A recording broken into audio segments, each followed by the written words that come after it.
দেখো, 11টা টফি কিনেছে 10 টাকায়, 9টা টফি কিনেছে 10 টাকায়, এরকম পরিমাণে রেটে টফি কিনেছে। বলেছে এখানে যতগুলো টফি কিনেছে এখানেও ততগুলো টফি কিনেছে। তাহলে এটা সমান করতে গেলে এখানে 9 গুণ করতে হবে, এখানে 11 গুণ করতে হবে। এখানে 9 গুণ হয়েছে মানে এখানে 9 গুণ হবে, এখানে 11 গুণ হয়েছে মানে এখানে 11 গুণ হবে। তাহলে কত টাকা হচ্ছে টোটাল টফির দাম? 90 টাকা, এখানে 110 টাকা। এখানে হচ্ছে 99টা টফি, এখানেও হচ্ছে 99টা টফি। তাহলে দুটো 99, 99 ইন্টু 2, টোটাল এতগুলো টফি কিনেছে।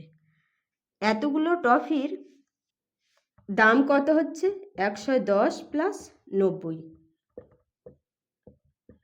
200। দেখো এখান থেকে কাটাকাটি করলে এটা 100 হয়ে যায়। তাহলে 99টা টফির দাম 100 টাকা। একটা টফি বিক্রি করেছে 1 টাকায়, তাহলে 99টা টফির বিক্রয় মূল্য কত হবে? 99 টাকা। সেল 99 টাকা। এখানে ক্রয় করেছে কত টাকায়? 100 টাকায়। বিক্রি করেছে কত টাকায়? 99 টাকায়। লস হয়েছে কত? 1 টাকা। 100-র উপরে 1 টাকা লস